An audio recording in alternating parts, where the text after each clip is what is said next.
Hello friends, welcome to my channel. आज मैं आपके लिए एक नई सीरीज़ लेकर आ गई हूँ जिसका नाम है हाइड एंड सीक।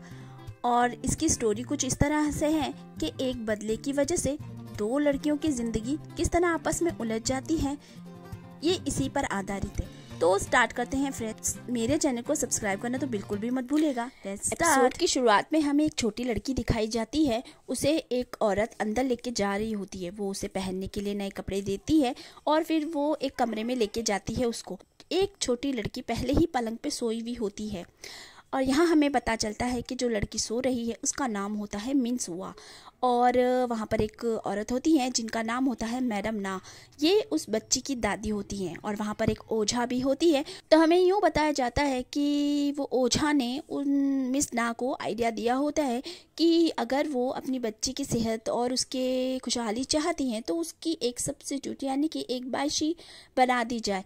इसलिए उस छोटी लड़की को लाया जाता है यहाँ पर। उस लड़की का नाम मिनचाइरीन रखा जाता है और उसे एक लाल धागे के साथ मिनसुआ के हाथ से दोनों को मिलाकर बांध दिया जाता है और इन दोनों जादू टोना किया जाता है। और उसके बाद वो ओझा बोलती है कि आज के बाद मिनसुआ की बायशी बन चुकी है मिनचाइरीन। इस पे आने वाली जो भी बलाएं होंगी वो सारी मिनचाइरीन के ऊपर आ जाएगी। सीन यहीं पे कट हो जाता है और सीधा सीन हमें 20 साल आगे का दिखाया जाता है। अब यहाँ पर कुछ लोग कॉस्मेटिक्स बेच रहे होते हैं। तो ये है हमारी मेन लीड हीरोइन जिसका नाम है मिनचाइरीन। ये अब बड़ी हो चुकी है और इसने पूरा की मिस ना की जो कंपनी थी उसको अच्छी तरह से संभाल लिया है और ये बहुत ही कामयाबी के साथ उसे आगे बढ़ा रही होती है। ये बहुत ही खुश मिजाज लगती है और इसे अवार्ड मिला। इतनी कामयाबी के वजह से इन लोगों को आज अवार्ड मिला होता है। इंटरव्यू हो रहा होता है, वहाँ पर उनसे सवाल पूछा जाता है कि आपकी कामयाबी के पीछे कौन कौन है।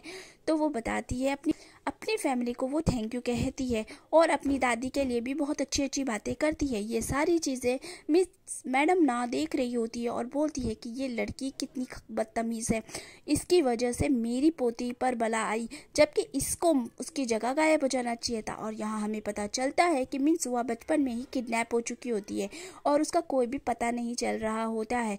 जो किडनैपर उसे किडनैप करके ले गया होता है वो तो पकड़ा जाता है, लेकिन वो नहीं बताता कि वो लड़की कहाँ पर है। इस वजह से उसकी माँ को भी सदमा लगा हुआ होता है और वो पागलों जैसी करने लगती। तभी वहाँ पर मिस कीम आती है और वो बोलती है कि मैडम लग रहा है कि उनको फिर से दौरा पड़ गया है। वो लोग बहुत कोशिश करते हैं उन्हें समझाने की, लेकिन वो बिल्कुल भी समझ नहीं रही होती है और चिल्लाने लग जाती है। मिस मैडम ना बोलती है कि जाओ उसको बुलाओ, उसको फ़ोन करो जल्दी से। अब वहाँ पर मिनचाइरीन जो होती है अपने लोगों के साथ में जश्न मना रही होती है। तभी उसे फ़ोन आता है कि फ़ौरन घर पर आओ। वो फटाफट भागी हुई आती है और वो बिल्कुल सुआ की तरह गेटअप लेकर अपनी माँ के सामने आ जाती है। उसकी माँ उसे देखकर बस सुआ सुआ बोल रही होती है और वो उन्हें वही पोयम सुनाती है जो वो बचपन में सुनाया करती थी।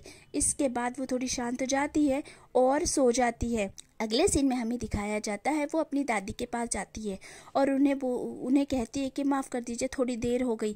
तो वो उसे एक चांटा लगा देती हैं और बोलती हैं कि तुम कितनी बदतमीज़ लड़की हो, तुम्हें पता है ना जब तुम्हें इसी चीज़ के लिए रखा गया है तो तुम अब वहाँ जश्न कैसे मना सकती हो, तुम्हें टाइम पर आ जाना चाहिए था। वो उसे बहुत बुरा भला कहती है और कहती है कि तुम क्या अपने बदन में जादू टोना लिए फिरती हो जो हर चीज़ तुम्हारे लिए अच्छी हो और दूसरों के लिए ख़राब। तो वो अपने कपड़े उतार देती है और बोलती है कि देख लीजिए अगर कोई भी जादू टोने का सामान है तो देख लीजिए ऐसे करके बहुत बोलती है बेचारी। इसके बाद में मिस की माकर उसको एक चादर उठा देती। वो इसी दुखी मन के साथ में बैठ जाती है और यही सोचती है अपने पास्ट के बारे में कि जब उसे गोद लिया गया था तब वो कितनी खुश थी, लेकिन उसे क्या पता था उसकी ज़िंदगी इस तरह होगी। सीन अब हमें हमारी सेकंड मेन लीड हीरोइन दिखाई जाती है जिसका नाम होता है यूनजो जो है ब्यूटी प्रोडक्ट बेचा करती है और वो एक सेल्स गर्ल होती है। अब हमें कंपनी का सीन दिखाया जाता है जहाँ पर बहुत सारे लोग खड़े होते हैं और वो लोग सब मुंजे सन की बुराई कर रहे होते हैं और बोलते हैं कि वो यहाँ नहीं आने वाला, उसे तो अपने काम की ज़रा सी भी फिक्र नहीं है। सीन यहीं कट हो जाता है। अगले सीन में हमें दिखाया जाता है कि जो हमारा मेन लीड हीरो है यूनहुक जो होता है मुंजे सिन का पर्सनल बॉडीगार्ड होता है। वो उसकी हर चीज़ का ध्यान रखता है। तो वो उसे उठाने के लिए आता है और बोलता है कि अगर आप नहीं उठे तो आपकी जगह कोई और चेयरमैन बन जाएगा। ये सुन के वो बहुत चौंक जाता है। फ़ौरन से वो पहुंच जाता है वहाँ पर। वो उसके पहुंचते ही सारे लोग चुप हो जाते हैं। वो अपनी बहुत ही ज़्यादा बड़ाई मार रहा होता है। तभी उसके पापा यानी कि चेयरमैन मून वहाँ पर आ जाते हैं और उनको देखकर सब लोग उनके सामने झुक जाते हैं और जाकर कमरे में मीटिंग शुरू हो जाती है। मीटिंग शुरू होने पर चेयरमैन मून बताते हैं कि उन्होंने बहुत ज़्यादा काम किया है अपने बचपन से लेकर अब तक, और उन्होंने खाने के लिए भी पॉपकॉर्न खाकर ही अपनी ज़िंदगी काट लेता था जब मैं जवान था और मैंने शुरुआत की थी। तो उसका बेटा बोलता है कि अगर आपको इतनी भूख लगी तो मुझे बोल देते, मैं एक रेस्टोरेंट बुक कर देता। तो बोलता है, बेवकूफ़ कहीं कि मैं पैसे कमाने की बात कर रहा हूँ और तुम खाना खाने की बात कर रहे हो। तो वो सारे लोगों से कहता है कि अच्छा खासा कोई आइडिया लेकर आओ ताकि हम लोग और पैसा कमा सकें। मीटिंग ख़त्म हो जाती है और जब वो लोग बाहर आते हैं तो दो लड़कियां मेकअप के बारे में बात कर रही होती है। चेयरमैन मून को इस काम में पैसे नज़र आ जाते हैं और वो उस चीज़ के बारे में और जानकारी लेने के लिए मैगज़ीन वगैरह लेकर वहाँ से चले जाते हैं। अगले सीन में हमें दिखाया जाता है कि यूंजो जो होती है वो जा रही होती है रास्ते से और एक औरत आती है और बोलती है कि तुमने जो क्रीम मुझे बेची थी वो बिल्कुल भी अच्छी नहीं थी, तो मुझे इसका रिप्लेसमेंट दो, मुझे बदल कर दो। तो वो बोलती है कि ये क्रीम ले लो वापस, ये अच्छी नहीं है। तो वो जब खोल कर देखती है तो उसमें क्रीम कम होती है, बिल्कुल ज़रा सी नाम की। तो वो बोलती है, जब आपने इसे पूरा इस्तेमाल कर लिया है तो मैं इसका कोई रिफंड नहीं देने वाली। तो वो औरत उसके गले पड़ जाती है और उसे मारने लग जाती है। तभी यूंजो की माँ वहाँ पर आ जाती है और उस औरत को अच्छा सबक सिखाती है। इसके बाद वो अपनी माँ को लेकर चली जाती है। अब यहाँ पे इसकी माँ जो होती है अपनी बेटी से बहुत ज़्यादा प्यार करती है, इसलिए उसका कभी बुरा नहीं देख पाती है। वो बोलती है कि मेरी बेटी सबसे अच्छी है और उसे कोई हाथ नहीं लगा सकता, अगर किसी ने ऐसा किया तो मैं उसके हाथ ही तोड़ दूँगी। अगले सीन में हमें मून जे सेन दिखाया जाता है जो अपनी गर्लफ्रेंड के साथ में होता है गाड़ी में, और बाहर खड़ा होता है हमारा यूनहुक ने यहाँ पर एक डिवाइस लगाया होता है जिसकी वजह से वो जो भी बात करेगा उसकी आवाज़ आती है उसको। वो बाहर खड़ा खड़ा मुस्कुरा रहा होता है उसकी अजीब अजीब सी आवाज़ें सुनकर। उसके बाद वो दोनों बात करते हैं। वो लड़की बोलती है कि तुमने जो पैसे मेरे पास रखवाए हैं तो तुम उसका क्या करने वाले हो। तो वो बोलता है कि तुम्हें इस बात का कोई जिक्र नहीं करना है, वो पैसे मैंने किस तरह लिए हैं तुम जानती हो। तो अगर इस बात का मेरे पापा को पता चल गया तो वो हमसे ये सारा पैसा वापस छीन लेंगे, इसलिए तुम अभी बिल्कुल भी इसका जिक्र मत करना। यूनुक जो होता है ये सारी बातें सुनता है लेकिन कुछ बोलता नहीं। तभी उसको फ़ोन आता है यूंजो का। यूंजो जो होती है वो इसकी गर्लफ्रेंड होती है। वो बोलती है कि रात में खाने पर जल्दी आ जाना, मैं तुम्हारे लिए आज बहुत अच्छा खाना बनाऊंगी।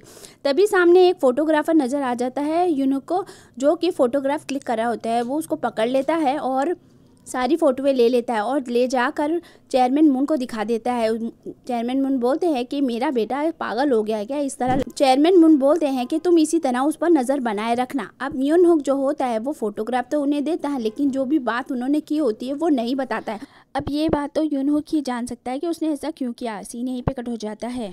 अगले सीन में सबको खाना खाते हुए दिखाया जाता है और ये लोग काफ़ी हंसी मजाक भी कर रहे होते थे। यूंजो की माँ बोलती है उन दोनों को कि अब तुम दोनों को शादी कर लेनी चाहिए। ये सुनकर यूनहुक का चेहरा थोड़ा उतर जाता है। वो मना करना चाहता था लेकिन उन सब के जोर देने पर वो हाँ बोल देता है। अब कमरे में दोनों को साथ दिखाया जाता है जहाँ पर वो बोलती है कि क्या हमें एक बच्चा कर लेना चाहिए। तो वो बोलता है कि नहीं, मैं कभी भी बच्चा नहीं करूँगा क्योंकि मैं ज़्यादा पढ़ा लिखा तो हूँ नहीं, मेरे पास कोई ख़ास अच्छी नौकरी भी नहीं है। मैं अपने बच्चे को क्या दूंगा, और जब मैं उसे कुछ नहीं दे सकता तो मैं उसे पैदा ही क्यों करूँ। ये सुनकर वो थोड़ी सी चौंक तो जाती है लेकिन फिर उसे बोलती है चलो ठीक है कोई नहीं। अगले सीन में हमें सुआ के पापा को दिखाया जाता है जो कि टूहुन से बात कर रहे होते हैं। वो वहाँ का लॉयर होता है।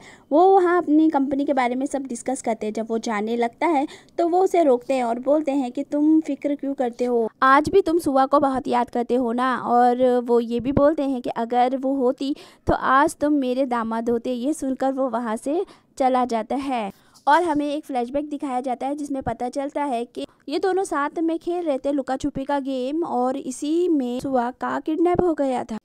तब से इसको लगता है कि इसने ध्यान नहीं रखा, अगर ये ध्यान रख लेता तो शायद सुआ का किडनैप होता ही नहीं। दोहुन जो होता है वो हमेशा जुपिल्डो से मिलने के लिए जाता है ताकि पता लगा सके कि सुआ आखिर है कहाँ पर, लेकिन वो कभी भी उससे मिलता नहीं है। सीन यहीं पे कट हो जाता है और अगले सीन में हमें हेरिन दिखाई जाती है जो कि एक छोटी बच्ची को सुआ समझ के उठाकर भाग रही होती। यूंजो की माँ जो होती है वो उसे पकड़ लेती है और बच्ची को उसकी माँ को दे देती है, और वो हेरिन जो होती है वो उसे बहुत गिड़गिड़ा कर बोलती है कि ये मेरी बच्ची है, इसे छोड़ दो। सीन यहीं पे कट हो जाता है। अगले सीन में हमें दिखाया जाता है कि चाइरीन अपने पापा के साथ में बात कर रही होती कंपनी के बारे में। तभी एक आदमी आता है और बोलता है कि हमें कोई भी कंपनी रॉ मटेरियल नहीं सप्लाई कर रही है। मिस्टर चोई ने भी फ़ोन नहीं उठाया है। वो जाकर जब देखती है तो हालात बहुत ही ख़राब होते हैं, उनके पास बहुत ही कम मटीरियल बचा हुआ होता है।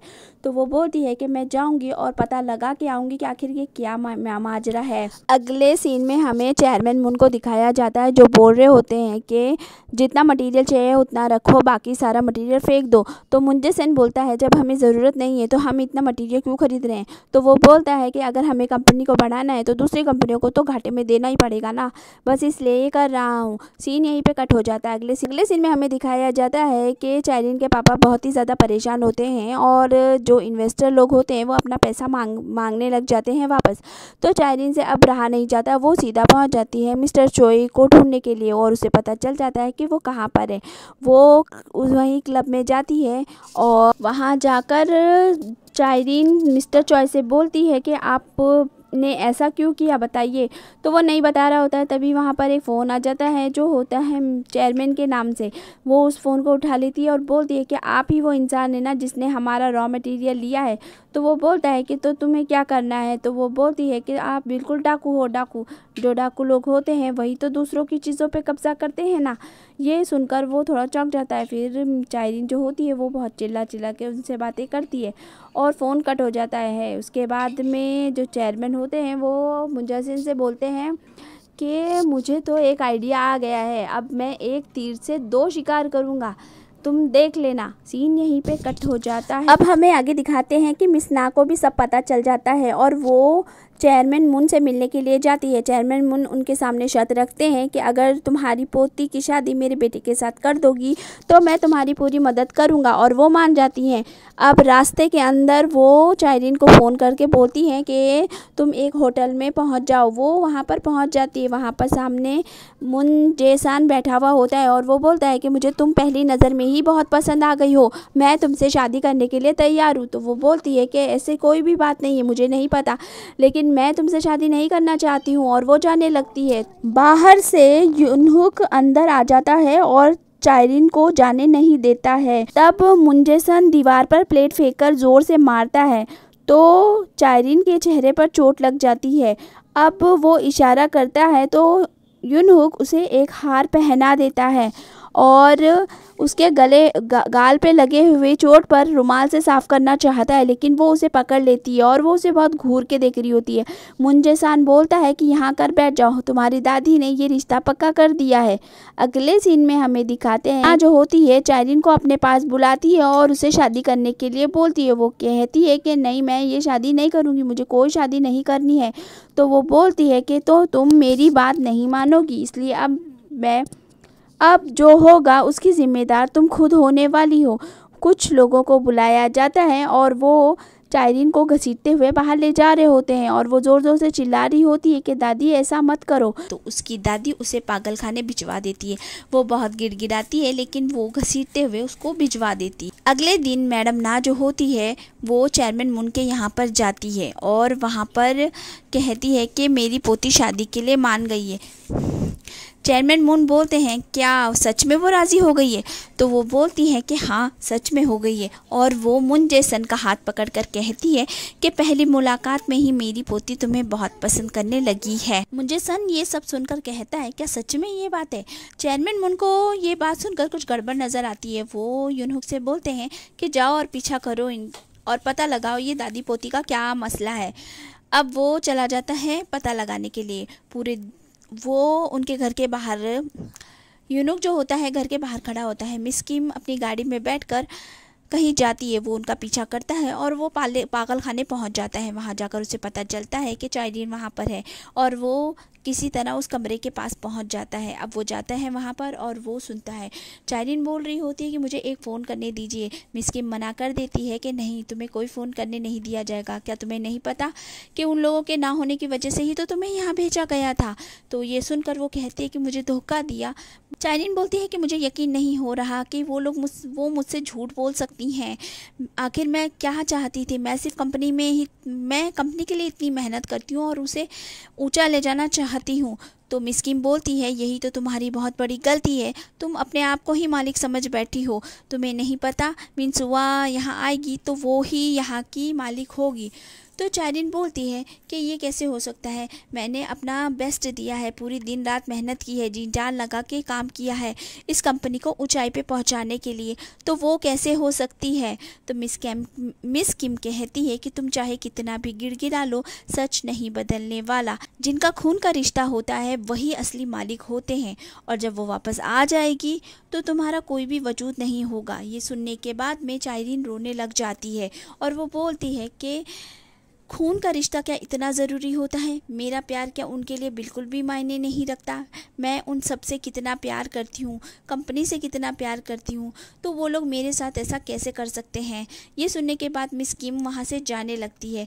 तो वो बोलती है क्या खून का रिश्ता इतना ज़रूरी होता है, और बहुत ही रोती है। फिर वो बोलती है कि आप चाइनिन बोलती है अब मैं क्या करूँ। तो मिस किम कहती है कि तुम जानती हो तुम्हें क्या करना है, और ये बोलकर वो वहाँ से चली जाती है। बाहर खड़ा हुआ यूनूक ये सारी बातें सुन रहा होता है।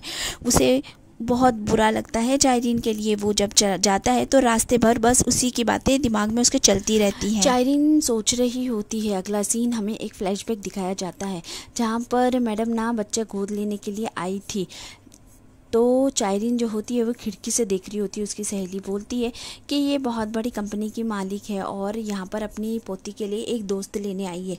तो ये सुनने के बाद चाइरिन बोलती है कितनी बकवास बात है, ऐसा भी कोई करता है भला। और वो अपना सामान लेके वहाँ से जा रही होती है। तभी मिस किम उसको मिल जाती है रास्ते में और बोलती है कि तुम्हारी हिम्मत की तो दाद देनी पड़ेगी। क्या तुम एक अच्छे अमीर घर में जाना नहीं चाहती, ऐश की ज़िंदगी, एक अच्छी ज़िंदगी जीना नहीं चाहती। ये सुनने के बाद जो हमारी चाइरिन होती है उसका मन बदल जाता है और वो भागने का इरादा छोड़ देती है और एक कुत्ते को कुछ खिला देती है। वो मिस ना पर हमला करता है और ये बीच में आ जाती है और इस तरह वो लोग उस बच्ची को छोड़कर चाइरिन को घर ले आते हैं। वो बहुत ही ज़्यादा अच्छी तरीके से उस फैमिली में घुल मिल जाती है। उसके माँ बाप उसका बहुत ही अच्छे से ध्यान रखते हैं और वो लोग उसे अपनी बेटी सुआ की तरह ही समझते, लेकिन दादी हमेशा से उसके ऊपर नज़र रखी हुई होती है। अब एक दिन जो चाइरिन होती है वो बीमार हो जाती है। तो उसकी दादी बोलती है कि इसे ये बीमार हो गई है तो अब इसे कमरे में लेटा दो जाकर। उसका बाप बोलता है कि क्या हमें इसे डॉक्टर को नहीं दिखाना चाहिए, इसकी तबीयत बिगड़ गई तो ज़्यादा। तो बोलती नहीं, कुछ भी दिखाने की ज़रूरत नहीं है।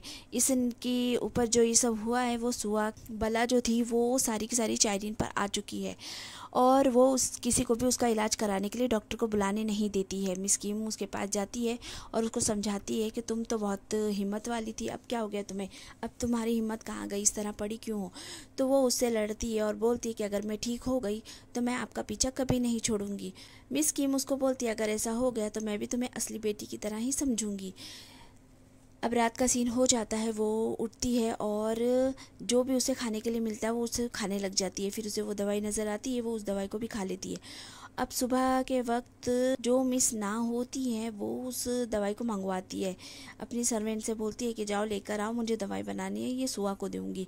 जैसे ही वो वहाँ जाती है तो सारी कमरा बिखरा हुआ पड़ा हुआ होता है और चाइरिन उस दवा को खा ली होती है। ये देखने के बाद उनको एक फ़ोन आता है और फ़ोन में पता चलता है कि सुआ गायब हो चुकी है। तो वो बोलते हैं गायब तो इस लड़की को हो जाना चाहिए था ना, तो मेरी सुआ क्यों गायब हो गई, ये तो बहुत गलत बात हुई है। ये लड़की क्यों नहीं चली गई उसके बदले, ये मर भी जाती तो कोई गम नहीं होता। वो सिर्फ धक्का मार देती है और यहाँ पर फ्लैशबैक ख़त्म हो जाता है। तो चाइरिन बोलती है कि चाहे कुछ भी हो जाए, मुझे कुछ भी करना पड़े, मैं घर वापस जाकर रहूँगी। और वो अपनी दादी को बुलवा लेती है। वो उनके पैरों में गिरकर माफ़ी मांगती है और बोलती है कि मुझे बचा लीजिए, मैं आप जो बोलेंगी मैं वो सब करूँगी, बस मुझे अपने साथ ले चलिए, कहकर उसे घर ले आती है। घर ले आने के बाद बाहर दरवाजे पर वो उसके चेहरे पर कहती है कि मुस्कान लेकर आओ। उसे हंसने के लिए बोलती है और बोलती है कि जो मैंने तुम्हें अच्छे से सिखाया था वैसे के वैसे बोल देना। अब यहाँ पीछे खड़ा हुआ यूनहुक भी ये सब देख रहा होता है। उसे अब और भी बुरा लगने लग गया होता है।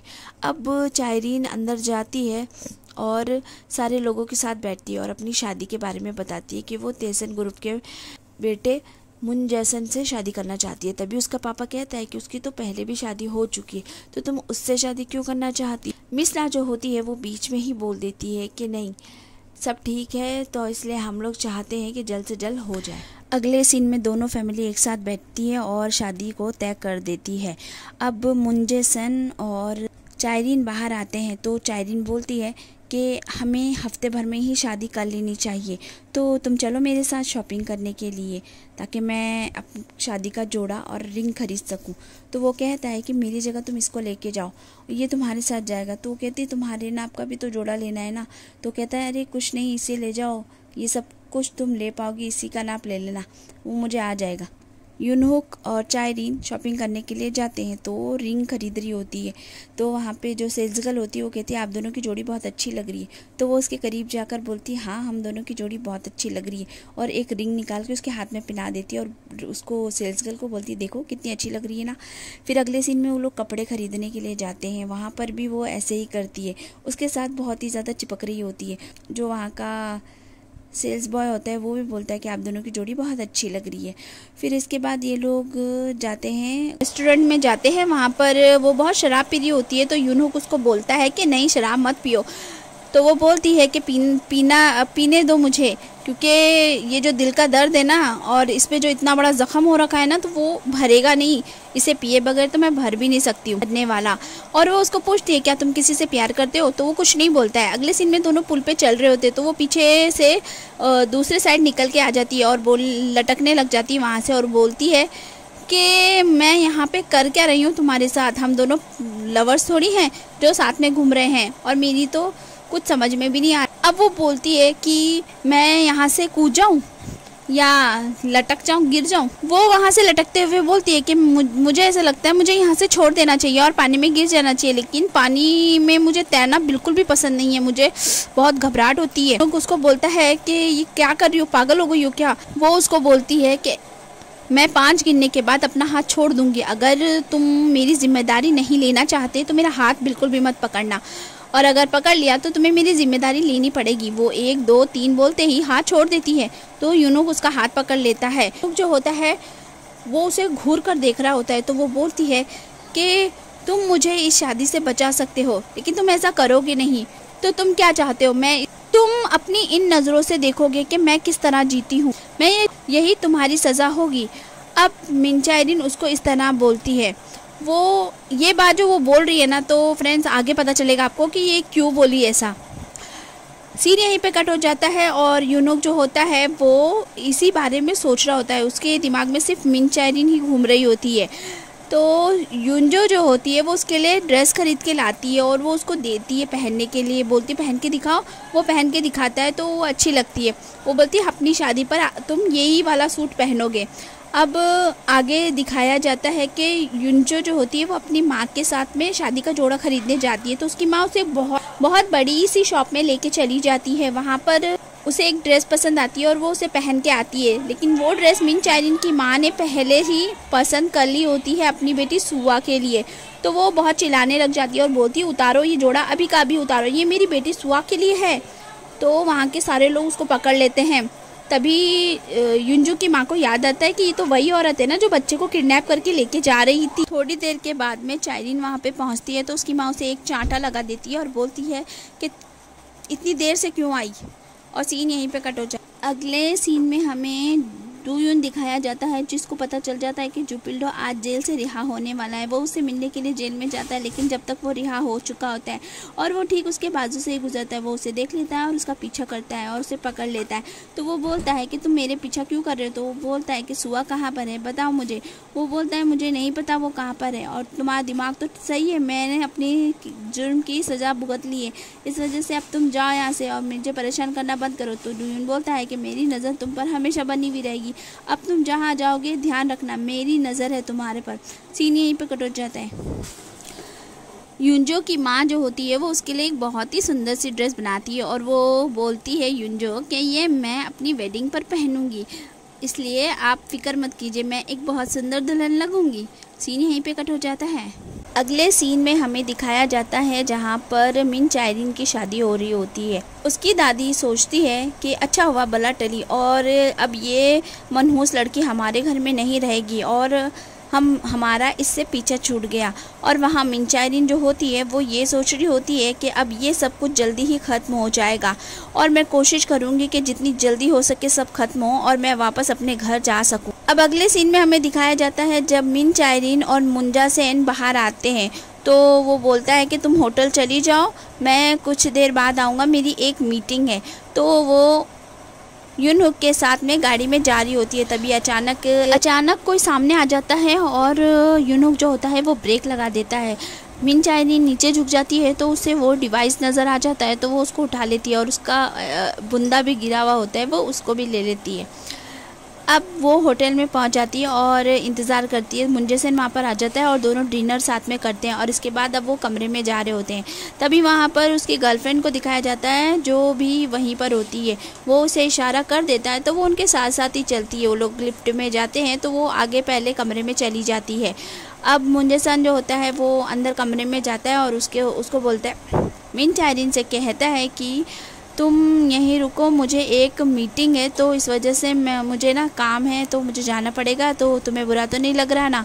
तो वो कहती है मुझे क्यों बुरा लगेगा।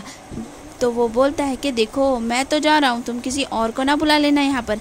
तो वो उसे आंखें दिखाती है तो वो कहता है कि मैं तो मजाक कर रहा था और ये कहकर वो वहाँ से चला जाता है और फ़ौरन अपनी गर्लफ्रेंड वाले कमरे में चला जाता है। अब यूनहुक को दिखाया जाता है जो वो डिवाइस ढूंढ रहा होता है, उसे वो नहीं मिलता। वो समझ जाता है कि वो ज़रूर चारिन ने ही लिया हुआ है। तो वो उस कमरे में आता है और कमरे के अंदर जब वो पहुंचता है तो देखता है कि बाथरूम से आवाज़ आ रही होती है पानी की। तो वो उसे लगता है कि वो कोई बाथरूम में ही है और यूनहुक जो होता है वो डिवाइस ढूंढ रहा होता है। चाइरीन बोलती है कि क्या तुम इसी को ढूंढ रहे हो। आगे वो बोलती है कि तुम तो बिल्ली की तरह चुपचाप ही आ गए थे, कुछ ढूंढ रहे थे ना, तो मुझे लगा शायद यही वो चीज़ है जिसे तुम ढूंढ रहे होगे। और ये भी बोलती है कि एक ड्राइवर होके टाइसन ग्रुप के राजकुमार पर नज़र रखे हुए हो, तो इस हालत में मैं क्या समझूं, तुम उसके सामने एक वफादार कुत्ते की तरह दुम हिलाते हो और पीछे से उसी को काटना चाहते हो। यूनुक बोलता है कि तुम चाहती हो कि मैं तुम्हारे सामने भीख मांगूं, तो ऐसा तो होने वाला नहीं है। चाइरीन बोलती है कोशिश कर सकते हो, फिर मैं सोचूंगी कि मुझे क्या करना है। यूनुक बोलता है कि मैं ऐसा कुछ नहीं करने वाला हूँ, क्या तुमने मेंटल हॉस्पिटल में यही सब कुछ सीखा है। चाइरीन शॉक हो जाती है। यूनुक बोलता है कि मैं जब तुमको देखता हूँ तो लगता है कि तुमको प्यार ही नहीं मिला। तुमने कोशिश तो बहुत की थी, लेकिन एक गोद ली हुई लड़की से और उम्मीद भी क्या हो सकती है। तुम कोशिश तो बहुत करती हो, लेकिन अपने आप को साबित करने के लिए, और तुम्हारे जो लोग हैं वो तो तुमसे प्यार कुछ करते नहीं हैं, तो ये सब कुछ तुम वैसे भी खुद के लिए ही करोगी ना। यूनुक बोलता है क्या मैंने गलत बोला। शादी में ऐसा नहीं लग रहा था कि वो अपनी बेटी को विदा कर रहे हैं। मैंने सब देखा। मिन चाइरीन अपने परिवार के लिए क्या है मायने रखती है, ये सब समझ में आ गया है मुझको।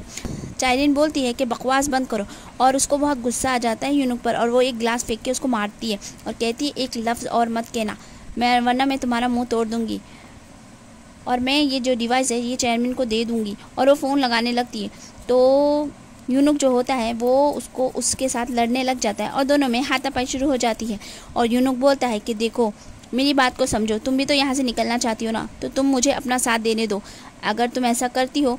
लेकिन तभी दरवाजे पे ज़ोर ज़ोर से नॉक होने लग जाती है, क्योंकि बाहर मुंजासेन को आवाज़ आ जाती है कुछ टूटने की, और वो फ़ौरन वहाँ पर आ जाता है। और वो बाहर जो रूम सर्विस वाले होते हैं उनसे बोल रहा होता है कि लाओ चाबी दो, और वो छीन लेता है। और जैसे ही खोलने के लिए बढ़ता है तो चाइरीन दरवाज़ा खोल देती है। वो अंदर आ जाता है और बोलता है किसके साथ थी तुम, और ये सब क्या कमरे की हालत बना रखी है। तो वो कहती है कि क्या मैं अपने एंटरटेनमेंट के लिए कुछ और कर नहीं सकती हूँ, इसलिए ये सब मैंने किया है। तो वो दरवाज़ा पर्दा हटा कर देख रहा होता है कि कोई है तो नहीं। वहाँ पीछे यूनुक जो होता है वो कमरे में छुपा हुआ होता है, वो वहाँ से निकलता है। तो चाइरीन उसको भगाने के लिए मुंजासेन के गले लग जाती है। वो बोलता है अरे ये क्या कर रही हो तुम। यूनुक जो होता है वो वहाँ से निकलकर बाहर कमरे के चला जाता है। मुंजासेन उसको बोलता है कि ये क्या कर रही हो तुम। तो वो बोलती है कि हमारी शादी हो चुकी है, हम दोनों के बीच ये सब तो होना कॉमन है ना। वो कहता है नहीं बिल्कुल नहीं, चलो हटो मेरे सामने से। और इस तरह इन लोगों की रात बीत जाती है। सुबह चेयरमैन मून जो होते हैं इन दोनों को अपने पास बुलाते हैं और बहुत सारे बच्चे पैदा करने के लिए बोलते हैं, और मिन चाइरीन से बोलते हैं कि तुम क्लासेस लेकर खाना बनाना वगैरह भी सीखना। मिन चाइनीन सबके लिए हाँ बोलती है। वो उसको सोने के कुछ जानवर देते हैं। वो बाहर चली जाती है तो चेयरमैन मुन जो होते हैं वो मुंजा सेन से बोलते हैं कि ध्यान रखना, बच्चे मुसीबत होते हैं इसलिए पैदा मत कर लेना। कमरे का सीन दिखाया जाता है। वहाँ पे मुंजा सेन बोलता है क्या तुम सच में ये करने वाली हो? तो चाइनीन बोलती है कि क्यों नहीं। तो कहते हैं हाँ, तुम्हें इतने सारे जानवर जो मिल गए हैं सोने के। वो बोलती है कि आओ मिलकर चिड़ियाघर बनाते हैं। आगे यूनुक जो होता है वहाँ पर आता है। चाइनीन जो होती है वो उसको बोलती है कि कितने बेशर्म हो, फिर से आ गए। तो वो बोलता है कि तुम्हें इस मामले में नहीं पड़ना चाहिए। चेयरमैन मुन के लिए मैं क्या हूँ ये तुम नहीं जानती।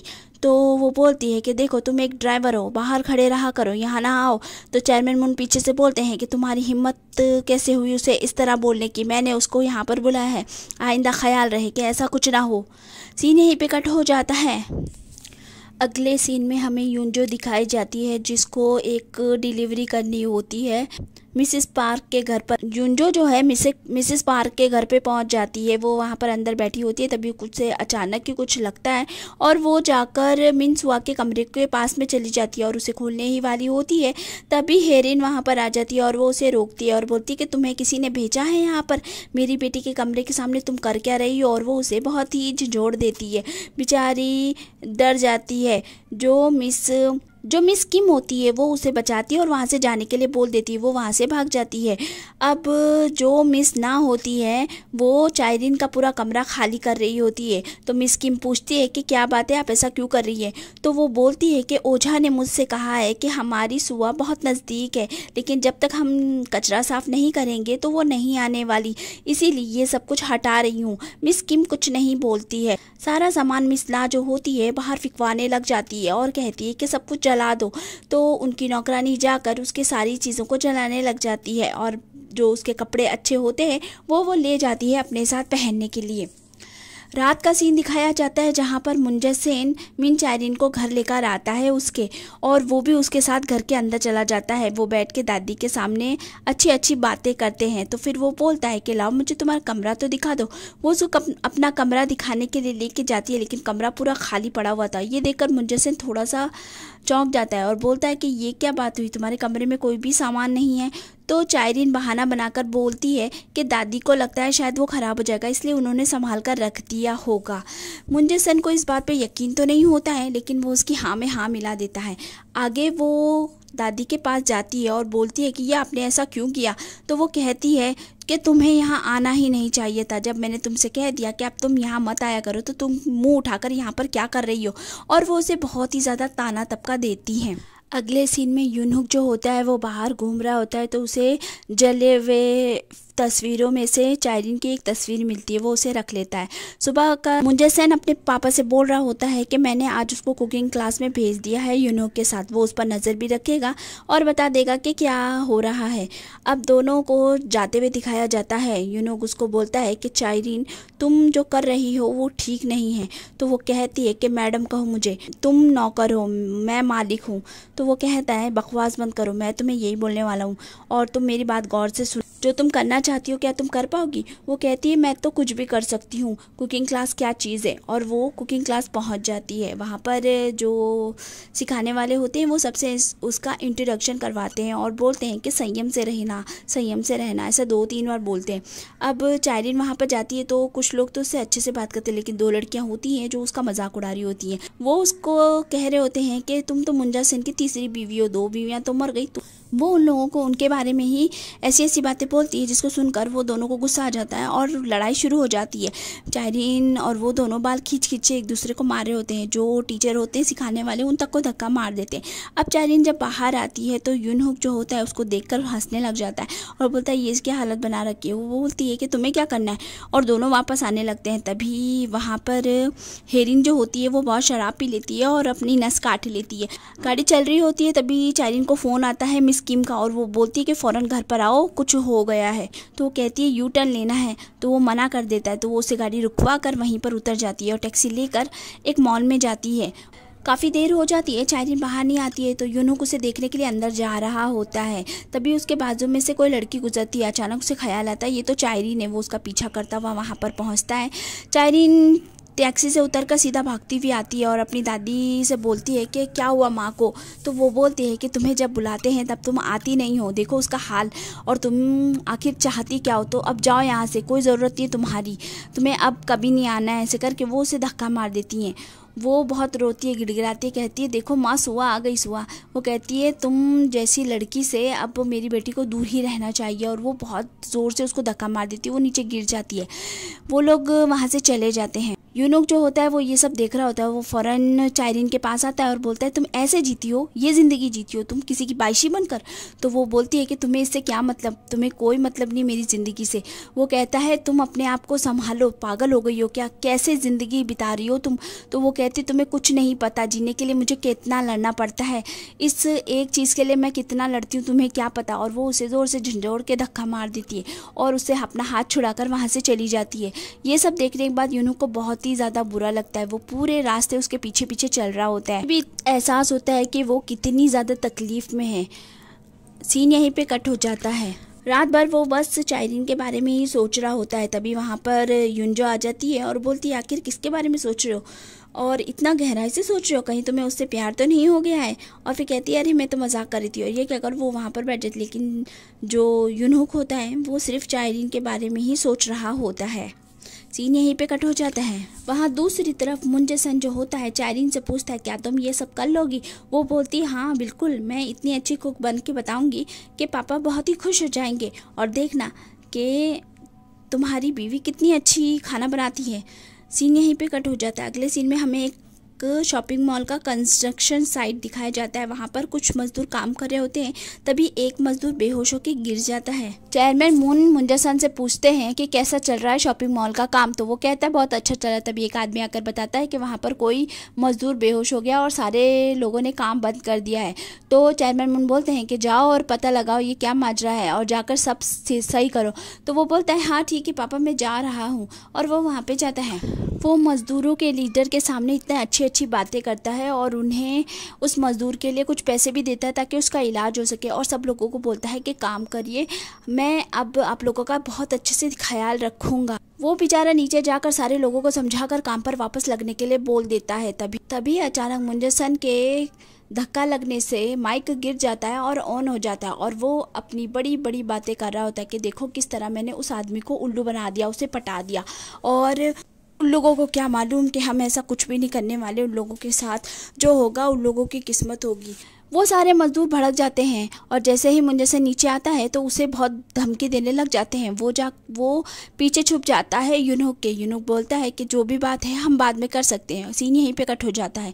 अगले सीन में हमें दिखाते हैं कि मिन चायरीन जो होती है अपनी माँ के पास बैठी हुई होती है और सोच रही होती है कि जब कोई नहीं उसके करीब आता था तो उसने माँ का प्यार दिया था उसको, और अपनी अच्छी अच्छी बातें याद कर रही होती है, बात कर रही होती है। तभी वहाँ पर मिस किम आ जाती है और बोलती है कि युंजो नाम की लड़की आई थी और उसने सुआ का कमरा खोला था, इसीलिए ये इतना ज़्यादा बहक गई। ये सुनने के बाद चायरीन जो होती है वो युंजो से मिलने के लिए जाती है और उसके साथ में अच्छे से बातें करती है और अपनी माँ की पूरी कंडीशन उसको समझाती है। ये सुनने के बाद वो कहती है कोई बात नहीं, मैं समझती हूँ इस बात को। तो वो उससे माफ़ी भी मांगती है कि तुम्हें इस तरह से निकाला गया। फिर वो उसे उसके रेस्टोरेंट के बाहर छोड़ देती है और वो कांच में से देखती है तो वो अपनी माँ के साथ में होती है और वो बहुत अच्छे से उसकी माँ उसका ख्याल रख रही होती है। ये देखकर चायरीन बहुत खुश होती है। वहाँ जुपिटर जो होता है वो उसी औरत को ढूंढ रहा होता है जो सुआ को लेकर चली गई थी और उसे वो बिल्कुल भी मिल रही नहीं होती है। एक आदमी से वो पूछताछ तो करता है लेकिन उसे भी ज़्यादा कुछ खास पता नहीं चलता है। तो वो बोलता है आखिर गई तो गई कहाँ पर। अगले सीन में हमें दिखाते हैं कि चेयरमैन मून जो होते हैं वो बहुत ही परेशान होते हैं। मीटिंग में भी ये सब होता है कि अब किस तरह इस धरने को तोड़ा जाए। अब चायरीन को दिखाया जाता है जो अपनी कंपनी में जाती है। वहाँ सब लोग इसका बहुत अच्छे से स्वागत करते हैं। तभी उसके पापा भी मिलते हैं कि वो बहुत ज़्यादा परेशान लग रहे होते हैं। वो मैनेजर से पूछती है तो वो बताते हैं कि अभी बहुत हालत ख़राब चल रही है, आप कब वापस आएंगे, आप आ जाएंगी तो सब कुछ ठीक हो जाएगा। ये सोचने के बाद चायरीन कुछ आइडिया लगाने की सोचती है।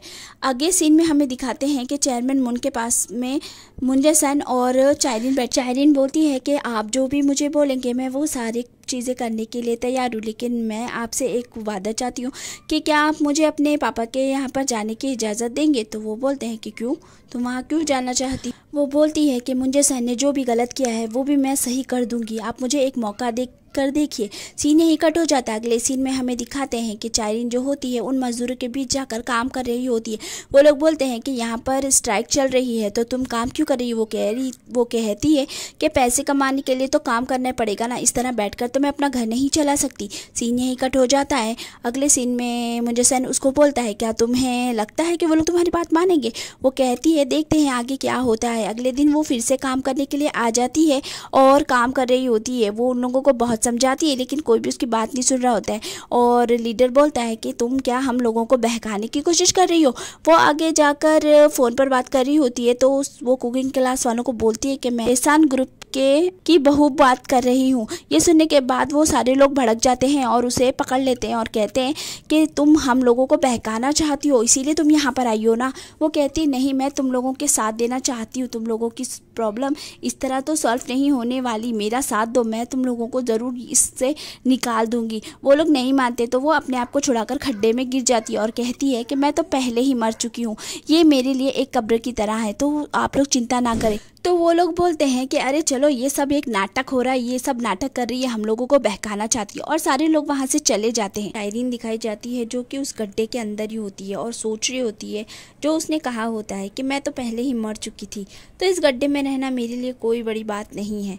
वो अपना बचपन सोचती है जैसे कि वो गड्ढे में है और मर चुकी है। उसे किसी ने बचाया था तो वो मिस किम थी और कोई उसे आवाज़ देता है, हाथ देता है बाहर निकालने के लिए, तो वो मिस किम को ही सोचकर हाथ आगे बढ़ाती है, लेकिन वो यूनुक होता है, वो चाइरीन को बाहर निकाल लेता है और वो उसे थोड़ा सा हौसला देता है।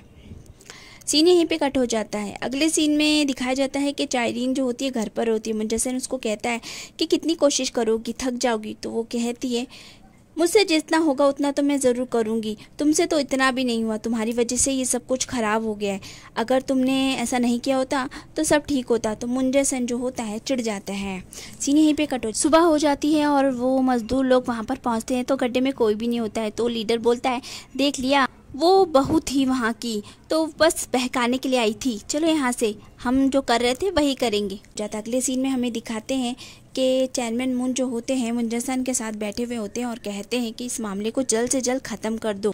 अगले सीन में हमें दिखाया जाता है कि यूनुक जो होता है वो अपने घर पर होता है। युनजो की माँ जो होती है वो उसे शादी का कार्ड दिखाती है और बोलती है कि देखो कैसे छपा है। युनजो भी उसे कहती है कि देखो अच्छे से देखो ना। वो ये कार्ड को देखकर थोड़ा अपसेट हो जाता है। वो असल में शादी करना तो चाहता नहीं, लेकिन युनजो की जो बहन होती है वो बोलती है कि आजकल तो दुल्हन जो होती है अपने शादी वाले दिन भाग जाती है, कहीं तुम ऐसा तो नहीं करने वाली ना। तो युनजो बोलती है नहीं, बिल्कुल नहीं, हम दोनों एक दूसरे से बहुत मोहब्बत करते हैं, तो मैं क्यों भागूंगी, मुझे भागने की ज़रूरत ही नहीं है। उसकी माँ बोलती है बेवकूफ़ लड़की, ऐसी कैसी बातें कर रही हो, इतनी अपशगुन वाली बातें मत बोलो।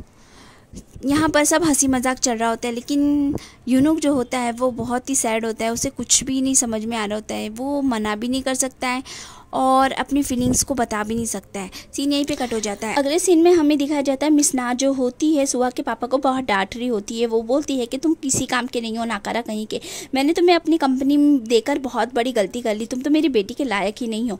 वो उसे बहुत कुछ सुनाती है। वो बेचारा अपनी बीवी के पास जाता है तो वो भी उसे बोलती है कि मैं तुम्हारे लिए बिल्कुल भी लायक नहीं हूँ, मैं तुम्हारे साथ कुछ भी अच्छे से नहीं रहती हूँ, मैं हमेशा बीमार रहती हूँ, तुम्हें मेरी वजह से कितनी परेशानी होती है और मेरी माँ की भी सुननी पड़ती है। वो बेचारा कुछ नहीं बोलता है और उसे गले लगा लेता है। अब सीन यहीं पे कट हो जाता है। अगले सीन में हमें जुपिल्डो दिखाया जाता है जो गली गली में और हर जगह जा के ढूंढ रहा होता है उस औरत को जो सुआ को लेकर चली गई थी, लेकिन उसे कहीं भी उसका पता नहीं चलता है। अगला सीन दिखाते हैं जहाँ पे सुआ की माँ जो होती है मिस किम से कहती है वो जो लड़की आई थी युनजो, उसे कैसे पता कि सुआ का कमरा कहाँ पर है, ये बात तो सिर्फ हम घर में कुछ लोगों को ही मालूम है। तो वो बोलती है कि मुझे उसे मिलना है तो मेरी बात करा दो। हिरिन जो होती है वो युनजो से मिलने के लिए चली जाती है और वो उसे बोलती है कि तुम्हें कैसे पता वो कमरा कहाँ पर था। तो वो बोलती है मुझे नहीं मालूम, मैं तो वैसे ही चली गई थी। मगर जो हेरिन होती है वो सोचती है कि कहीं यही तो सुआ नहीं है। वो बोलती नहीं, मैं आपकी बेटी नहीं हूँ, मैं अपनी माँ की बेटी हूँ और मेरी माँ मुझे बहुत प्यार करती है। सीन यहीं पे कट हो जाए। युनजो जो होती है वो मीन चाइनीन को फ़ोन कर देती है और उसको सारी बातें बताती है, तो दोनों मिलती हैं और सारी बातें करती है। वो बोलती है तुम्हारी बहन के लिए तुम्हारी माँ कुछ ज़्यादा ही सोचती हैं, वो उसे बहुत प्यार करती है क्योंकि वो बचपन में खो गई थी, इसलिए मेरी माँ उसके लिए कुछ ज़्यादा ही फिक्र करती है। युनजो जो होती है वो चाइनीन को सारी बातें बता देती, दोनों मिलकर और भी बातें करती हैं। तो वो चाइनीन बोलती है कि अगर कभी ऐसा हो जाए कि मेरी माँ तुम्हें फिर से फ़ोन करे तो तुम मुझे ज़रूर बता देना। सीन यहीं पे कट हो जाता है। अगले सीन में मुंजसेन जो होता है वो मज़दूरों को फिर से मनाने के लिए जाता है, लेकिन फिर से उसका झगड़ा हो जाता है और वो बात नहीं बन पाती है। अगले सीन में हमें चेयरमैन मून दिखाए जाते हैं जो कि दोनों के साथ बैठे हुए होते हैं। तो चाइनीन बोलती है मैंने तो अपनी कोशिश की और मैं नाकामयाब रही, और मुंजसेन बोलता है कि मैं कोशिश करता रहूँगा। तो चेयरमैन मून बोलते हैं कि जल्द से जल्द कुछ करो, नहीं तो सही नहीं होगा। जब दोनों बाहर निकलते हैं तो चाइनीन जो होती है वो मुंजसेन को बहुत चढ़ा देती है और मुंजसेन भी उसकी बातों में आ जाता है। वो वहीं पर जाता है कंस्ट्रक्शन साइट पर और उस आदमी को पानी में गिरा देता है और उसके साथ सेल्फी लेकर चाइनीन को भेज देता है, जो कि कुकिंग क्लास में होती है और वेट ही कर रही होती है कि वो उसकी सेल्फी भेजे। जब वो देखती है तो कहती है कितना बेवकूफ़ है, मेरी बातों में आ ही गया। यूनहुक होता है जिसको वहीं पे छोड़ के चला जाता है। यूनहुक उसे फ़ोन करके बताता है कि बारिश बहुत हो रही है और काफ़ी वो पानी के अंदर भीग गया। तो वो बोलता है जब तक कि वो मान ना जाए तुम उसे वहीं पे रहने देना, उसके बाद में ही कुछ सोचेंगे। तभी वहाँ पे चाइनीन आ जाती है और उसको निकालती है बाहर। वो बोलता है कि तुम ऐसा क्यों कर रही हो, तुम तो उसकी बीवी हो ना। तो वो बोलती है कि मुझे अभी आपको बचाना है, इससे ज़्यादा मुझे और कुछ नहीं सुनना। वो उसे वहाँ से निकाल देती है। सीन यहीं पे कट हो जाता है। अगले दिन जब सब लोग वहाँ पर पहुँचते हैं शॉपिंग मॉल के साइड पर, तो सारे मजदूर वहाँ पर मौजूद होते हैं और चाइनीन की बात सुनकर वो लोग काम करने लग जाते हैं। मुंजसेन बोलता है कि ये सब क्या हो रहा है, मैंने तो तुम सबको काम से निकाल दिया था ना। तो चेयरमैन मून बोलते हैं जब सब ठीक हो गया है तो कोई बात नहीं, चलो यहाँ से। चाइनीन जो होती है वो चेयरमैन मून से सारी बातें बता देती कि उसने किस तरह से उस लीडर को राज़ी किया, और वो बोलती है कि अब आपको अपना वादा निभाना पड़ेगा। तो चेयरमैन मून बोलता है कि ठीक है, पहले मुझे खाना खिलाओ, तुमने आखिर कुकिंग क्लास में क्या सीखा है, फिर मैं बताऊंगा क्या करना है। रात में जब चाइनीन सब्जियां खरीद कर अपने पापा से मिलने के लिए जाती है और उन्हें बताती है कि मैं बहुत जल्दी कंपनी में वापस आने वाली हूँ। तो उसके पापा बोलते हैं ये तो बहुत अच्छी बात है, तुम यहाँ पर आओगी तो मेरी भी मदद हो जाएगी। लेकिन वो उससे पूछते हैं कि तुम ठीक तो हो ना, शादीशुदा ज़िंदगी कैसी चल रही है तुम्हारी, तुम्हें कोई तकलीफ़ तो नहीं है। ये सुनकर चाइनीन रोने लग जाती है और बोलती है कि मुझसे अभी तक किसी ने ये सवाल नहीं किया था, तो आप सुहा के आने के बाद भी आप मेरे पापा रहोगे ना। तो कहता हाँ बिल्कुल, दोनों ही मेरी बेटियां हैं। तो चाइनीन बहुत खुश हो जाती है और बोलती है कि मुझे जाकर अपने ससुर के लिए कुछ अच्छा खाने को बनाना है, और वो चली जाती है। वो बहुत सारा खाना बनाती है। चेयरमैन मून जो होते हैं वो खाना खाते हैं। तो चाइनीन बोलती है कि चेयरमैन मून से कहती है कि क्या मैं अब अपने पापा के यहाँ पर काम कर सकती हूँ, क्योंकि मैंने जो कहा था वो करके दिखाया है। तो वो बोलते हैं कि मेरे बेटे को उल्लू बनाकर तुमने ये काम किया है, तुम ये सब छोड़ दो, तुम्हारे लिए मैं एक रेस्टोरेंट खोल दूंगा, तुम अपनी कुकिंग स्किल वहाँ पर दिखाया करो, और वैसे भी मैं तुम्हें 100 में से 40 ही देने वाला हूँ। वो थोड़ा सा बोलना चाह रही थी, लेकिन चेयरमैन मून जो होता है वो उसे तड़के से जवाब दे दिया होता है, इसलिए बेचारी कुछ नहीं बोलती है। दूसरे दिन वो गाड़ी में जा रही होती है तो उसका मूड बिल्कुल ही ख़राब होता है। यूनुक बोलता है कि क्या हुआ है, लेकिन वो कुछ नहीं बोलती है। तभी उसके पापा का फ़ोन आ जाता है और कंपनी में वो उसको बुलाते हैं। वो वहाँ पर जाती है तो पता चलता है कि रॉ मटेरियल का बहुत मामला ख़राब हो चुका है और अब तो सप्लायर लोगों ने और भी ज़्यादा परेशान करना शुरू कर दिया है। ये सब सुनने के बाद चाइनीन बोलती है मैं करूँगी इसको सॉल्व। चाइनीन फ़ौरन भागी हुई बाहर को जाती है तो यूनहुक को बोलती है कि मयोनसुंग केमिस्ट्री चलो। वो बोलता है नहीं, तुम्हें कुकिंग क्लास जाना है। वो कहती है मुझे वहीं जाना है। वो जाने नहीं देता तो वो टैक्सी पकड़ने के लिए जाने लगती है। तो वो उसके लिए दरवाज़ा खोल देता है। फिर वो उसमें बैठ जाती है और दोनों वहाँ पहुँच जाते हैं। वो उस आदमी से बोलते हैं कि तुम्हें मिस्टर चॉय ने कहा है ना। चाइनीन उस आदमी से बोलती है कि आपने ऐसा क्यों किया, आपने इस तरह क्यों मटेरियल ख़राब भेजा है। तो वो बोलता है कि इसमें मेरी कोई गलती नहीं, आगे से ही सप्लाई नहीं आएगी तो मैं क्या भेजूँगा। तो वो बोलती है इसके पीछे मिस्टर चॉय है ना। तो वो समझ तो जाता है बेचारा, लेकिन अभी वो कुछ बोल रहा नहीं होता। वो बहुत ज़्यादा ज़ोर देती है तो वो बता देता है। फिर वो उसको बोलती है कि आखिर वो मुझे मिलेगा कहाँ पर। तो चाइनीन बहुत ज़्यादा उसके सामने गिड़गिड़ाती है, बोलती है कि अगर आपने हमारी मदद नहीं की तो हम बैंकक्रप्ट हो जाएंगे, हमारे सारी कंपनी बर्बाद हो जाएगी। तो बेचारा आदमी समझ जाता है इस बात को और बता देता है कि वो एक होटल के सोना में गया हुआ है। तो चाइनीन वहाँ पर पहुँचती है लेकिन वो वहाँ पर नहीं होता है। फिर वो यूनुक बोलता है कि कंपनी चलते हैं। कंपनी में जाने पर भी वो वहाँ नहीं दिखता, लेकिन फिर उसकी सेक्रेटरी नज़र आती है। तो यूनुक बोलता है कि इसका पीछा करते हैं। वो लोग पीछा करके जाते हैं तो वो एक पब्लिक सोना में जा। चाइनीन जो होती है वो बोलती है कि नहीं, वो यहाँ तो नहीं होने वाला। तो यूनुक कहता है कि नहीं, वो यहीं पर है। फिर दोनों वहाँ पर अंदर जाते हैं और यूनुक जो होता है उस सोना वाले को बहुत सारे पैसे दे देता है और कहता है कि 2 घंटे के लिए यहाँ कोई नहीं आएगा और सबको यहाँ से जाने के लिए बोलो। चायरीन अंदर जो है मिस्टर चोय वहीं पर होते हैं। वो अपने दोस्तों के सामने बहुत बड़ाई मार रहे होते हैं और चायरीन की बुराई भी कर रहे होते हैं और बोल रहे होते हैं कि वो समझती क्या है अपने आप को, वो पागल लड़की मुझे परेशान करी हुई थी, लेकिन अब वो मुझे कभी नहीं ढूंढ सकती है। उसे जैसे ही अपनी कंपनी का पता चलेगा ना तो वो मुझे ढूंढने ज़रूर आएगी, लेकिन अब वो मुझे नहीं ढूंढ पाएगी। और वो उसकी बहुत बुराई कर रहा होता है। तभी वहाँ पर चायरीन आ जाती है और उसके अंदर आते ही उसके बाकी साथी जो होते हैं वो सारे भाग जाते हैं।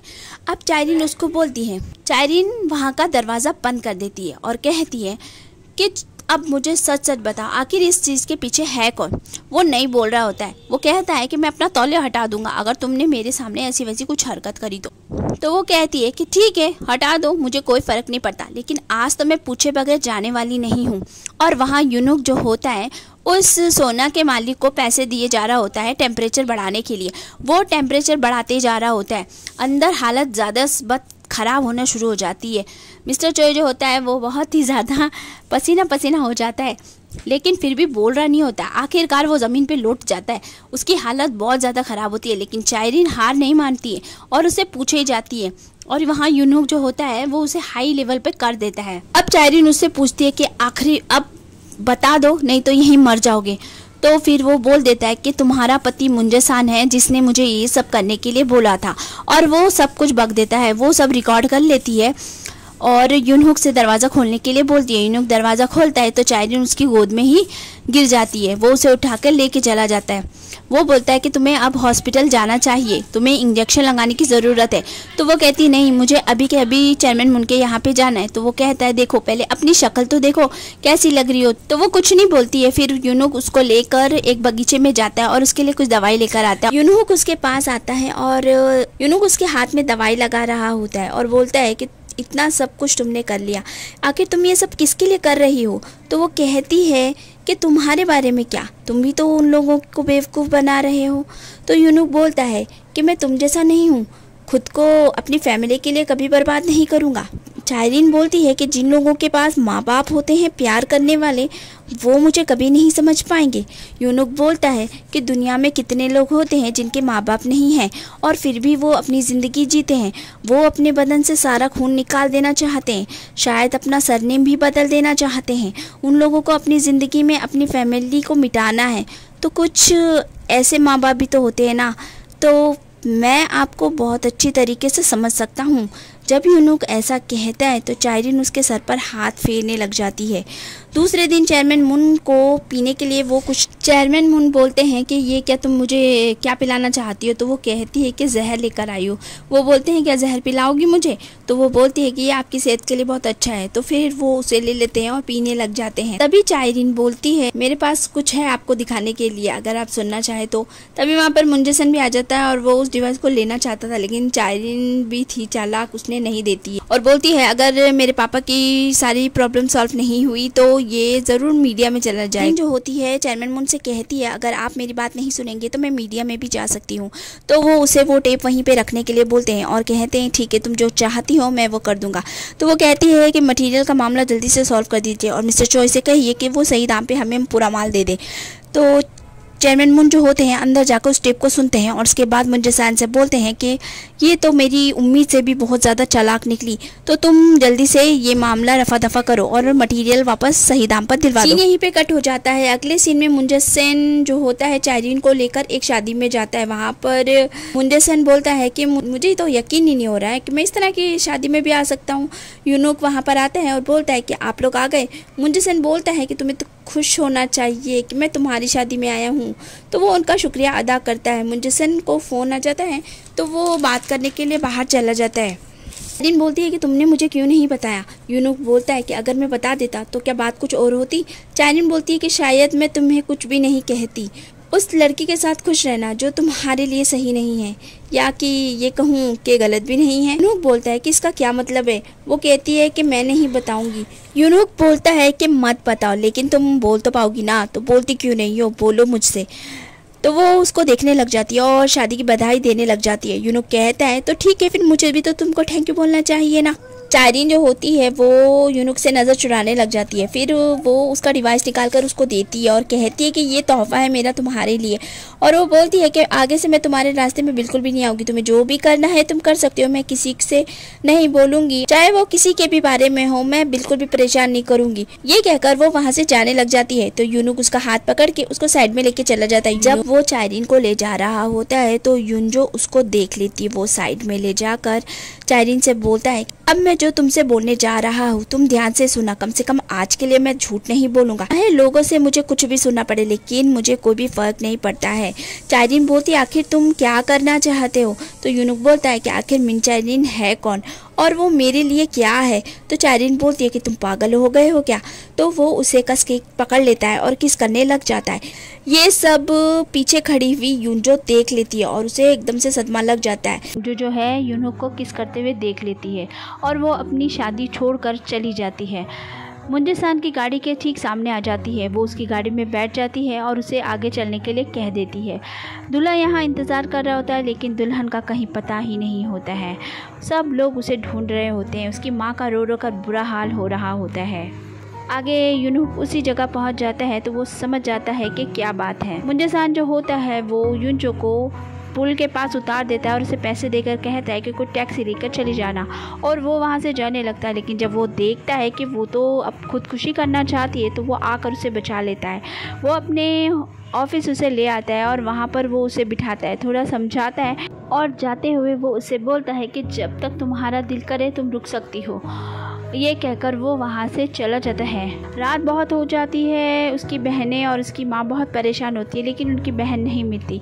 मुंजे-सान घर पर होता है और वो चाइरीन से कहता है कि आज तो मैंने एक दुल्हन की जान बचाई है। उसके दूल्हे ने उसे धोखा दिया, वो अपनी शादी छोड़कर भाग गई और मरने वाली थी, मैंने उसे बचाया। ये सुनकर चाइरीन बोलती है कि अच्छा, जो इंसान दूसरों की जान लेने की सोचता है वो किसी को क्या बचाएगा, तुम तो खुद धोखेबाज हो। और वो उसे बोलता है कि नहीं, मैंने ऐसा कुछ नहीं किया है, सच में मैंने तुम्हारे पापा की कंपनी को कुछ भी नहीं किया है। वो नहीं मानती है और उसे लाइब्रेरी में सोने के लिए भेज देती है। अगले सीन में दिखाते हैं कि मिस ना जो होती है चाइरीन के पापा की बहुत तारीफ़ करती है कि तुमने बहुत अच्छे से सबको संभाल लिया। लेकिन जब वो चाइरीन की बात करता है तो ये सुनकर वो भड़क जाती है और उसे ही बुरा बुरा कहने लग जाती है। बेचारा जब कमरे में जाता है तो उसकी पत्नी भी शुरू हो जाती है और सुआ के बारे में ही बोल रही होती है। वो अपनी पत्नी को बहुत समझाता है कि हमें सुआ को इस तरह याद करना चाहिए कि वो बिल्कुल ठीक होगी और वो जहाँ भी होगी तुम उसका पीछा छोड़ दो, वो मिल जाएगी, और नहीं मिल रही है तो तुम ये सब्र तो कर सकती हो ना कि वो कहीं भी होगी, ठीक होगी।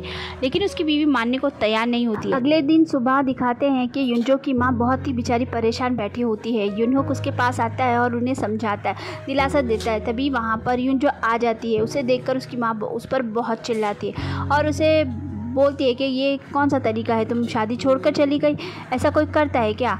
युनहोक जो है उसे कमरे में लेकर आ जाता है और वो उसे बोलता है कि सब ठीक है ना। वो बोलती है कि क्या तुम मुझे कुछ कहना चाहते हो, लेकिन युनहोक उसे कुछ भी नहीं बताता है। वो जानता था कि वो सब समझ गई है लेकिन फिर भी वो कुछ भी नहीं बोलता है। युनजो उससे कहती है कि तुम्हारी सज़ा है कि तुम्हें मेरे साथ ही रहना पड़ेगा, चाहे तुम्हें अच्छा लगे या ना लगे। अगले दिन चेयरमैन मून जो होते हैं मुंजा-सान और चाइरीन को दोनों को डांट लगाते हैं कि दोनों लड़ाई क्यों कर रहे हो और दोनों मिलकर रहो। आगे वो लोग जब बाहर आते हैं तो युनहोक वहाँ पर होता है। चेयरमैन मून जो होते हैं युनहोक से कहते हैं कि तुम्हें काम पर बुला लिया, इसलिए बुरा मत मानना, अगली बार तुम्हें अच्छी जगह हनीमून के लिए भिजवा दूंगा। ऑफिस के लिए निकल जाते हैं। युनहोक जो है चाइरीन को कुकिंग क्लास के लिए ले जा रहा होता है लेकिन चाइरीन उससे बात नहीं कर रही होती। वो बोलता है कि मुझे पता है तुम बात नहीं कर रही, लेकिन मैं तुम्हारी मदद करना चाहता हूँ। मैं तुम्हें तुम्हारे पापा के ऑफिस छोड़ देता हूँ, वहाँ पर कुछ प्रॉब्लम है तो तुम्हें वहाँ जाना चाहिए। आगे सीन में दिखाते हैं कि हेरिन जो होती है बहुत रो रही होती है और अपनी माँ के पास जाती है और उसे वो सारी बातें बता देती है। ये सुनकर वो बहुत भड़क जाती है और कहती है अभी रुको, मैं उसे फ़ोन करके डांटती हूँ। जब मैडम ना फ़ोन करती है तो बात करने के टाइम चाइरीन की आवाज़ आ जाती है। ये सुनकर मैडम ना को शक हो जाता है और वो फ़ौरन ऑफिस पहुंच जाती है। वहां पहुंचने के बाद सारे लोग चाइरीन की ही तारीफ़ किए जा रहे होते हैं। ये सुनकर उनका मूड और ख़राब हो जाता है और सारे लोग जब ये बोल देते हैं कि अगली कंपनी की मालिक चाइरीन बनेगी तो ये बात सुनकर तो उनका दिमाग ही ख़राब हो जाता है। मैडम ना जो होती है ऑफिस में पहुँचती है और चाइरीन के साथ बहुत बदतमीज़ी से पेश आती है और उसके ऊपर पोछे का पानी डाल देती है और उससे कहती है कि जाके सब लोगों को बोलो कि तुम यहाँ कभी नहीं लौट कर आओगी। लेकिन चाइरीन सबके सामने जाती है और उन लोगों को कॉन्फिडेंस से बोल देती है कि मैं बहुत जल्दी यहाँ पर आने वाली हूँ और कंपनी की मालिक भी मैं बनकर दिखाऊंगी। ये सुनकर मिस ना तो जल भुन ही जाती है। आगे दिखाते हैं कि युनजो जा रही होती है और हेरेन उसका पीछा करती है। युनजो बोलती है कि आप मेरा पीछा क्यों कर रही है? तो वो बोलती है कि तुम मुझे मेरी बेटी की याद दिलाती हो, तो क्या मेरे लिए तुम मेरी बेटी बनोगी? ये सुनकर युनजो भड़क जाती है और वहाँ से जाने लगती है। वो बोलती है कि मैं आपकी बेटी नहीं, और ये कहकर वो तेज़ी से वहाँ से निकलती है। लेकिन हेरेन उसका पीछा छोड़ ही नहीं रही होती है। तभी वहाँ पर सुआ का बचपन का दोस्त आ जाता है और वो हेरेन को घर ले आता है। मिस ना जो होती है उसी पर भड़क जाती है और कहती है कि बचपन में तुम्हारी वजह से ही वो खो गई थी और हेरेन की हालत की वजह भी तुम ही हो, समझ गए? वो बेचारा बहुत शर्मिंदा महसूस करता है। आगे हमें दिखाते हैं कि मुंजे-सान जो होता है अपनी दोनों बीवियों की बरसी मना रहा होता है। ये देखकर चाइरीन बोलती है कि ये क्या कर रहे हो? तो वो बोलता है कि मैं बस इन लोगों के लिए यही कर सकता हूँ। रात में चाइरीन सोचती है कि मुंजे-सान तो ठीक ही लग रहा है, मिस्टर मून ही खराब लग रहे हैं। रात में यूनोक और युनजो साथ में होते हैं। यूनोक उसे बोलता है कि तुम मुझसे बात नहीं करोगी क्या? लेकिन वो कोई बात नहीं करती, तो वो जाने लगता है, लेकिन वो उसे जाने भी नहीं देती है। यूनूक कहता है मुझे पता है तुम सब जान गई हो। तो वो बोलती है कि यही इसीलिए तो तुम्हारी सज़ा है कि तुम्हें मेरे साथ ही रहना होगा। अगले दिन मुंजे-सान और चेयरमैन मून बाहर चले जाते हैं तो चाइरीन जो होती है वो घर पे ही रुक जाती है और वो कुछ सबूत ढूंढ रही होती है, लेकिन उसे कुछ नहीं मिलता है। वो सीक्रेट रूम की तरफ चली जाती है और वो जब वहाँ पर जाने लगती है तो यूनूक उसे पकड़ लेता है और उसे शोर करने से मना कर देता है। वो बोलता है कि बिल्कुल कुछ भी मत बोलना है। और मुंजे-सान और चेयरमैन मून जो होते हैं वो नज़र बनाए होते हैं कि वो कुछ करेगी तो हम लोग उसके खिलाफ़ कुछ कर सकते हैं। यूनूक जो होता है चाइरीन को बाहर ले आता है और बताता है कि उस कमरे में कैमरे लगे हुए हैं। ये सुनकर वो चौंक जाती है। वो बोलता है कि कुछ साल पहले जब मैं नया आया था तो मेरे साथ भी यही ट्रिक खेली गई थी, जब से मुझे पता है कि वहाँ पर क्या है। आगे हेरेन की तबीयत ज़्यादा ही ख़राब हो जाती है तो मिस ना जो होती है चाइरीन को फ़ोन कर देती है और उसे आने के लिए चाइरीन जाने लगती है तो यूनूक उसको हाथ पकड़ लेता है और कहता है कि तुम्हें जाने की ज़रूरत नहीं है, वो वहाँ पर तुम्हारी बेइज्जती ही होगी और कुछ नहीं होने वाला। लेकिन वो नहीं मानती है और उसका हाथ झटक के जाने लगती है। तो वो कहता है ठीक है तुम्हारी मर्ज़ी, जैसा करना है करो। ये कहकर वो वहाँ से चला जाता है। आगे दिखाते हैं कि चाइरीन जो होती है सुआ बनकर हेरेन के पास पहुँच जाती है, लेकिन वो होश में होती है इसलिए वो पहचान जाती है और बोलती है कि कितने दिनों से ये सब चल रहा है। और वो उसे भला बुरा कहना शुरू कर देती है और उसे काफ़ी बुरा भला कहती है, जिससे बेचारी को बहुत तकलीफ़ होती है और वो वहाँ से चली जाती है। आगे हमें दिखाते हैं कि चाइरीन जो होती है क्लब में बैठी होती है और शराब पी रही होती है। युनजो भी उसके पास आ जाती है और वो भी अपना गम उससे बांटना चाह रही थी, इसलिए वो बताती है कि उसका पति उसे धोखा दे रहा है। ये सुनकर चाइरीन उससे बोलती है कि ऐसे धोखेबाज इंसान के साथ तुम्हें नहीं रहना चाहिए, तुम्हारे लिए और भी कोई होगा जो तुम्हें खुश रखेगा। और वो उसे काफ़ी दिलासा देती है और उसे समझाती भी है। आगे जब वो घर पहुंचती है तो यूनूक जो है उसे एक साइड में ले जाता है और गले लगा लेता है। तो फ्रेंड्स वीडियो हो गया यहीं पे ख़त्म। अगर इस सीरीज़ के एपिसोड आपको आगे देखने हैं तो मुझे कमेंट में ज़रूर बताना ताकि मैं अपने सेकंड चैनल पर अपलोड कर दूं। अभी के लिए इतना ही, बाय बाय।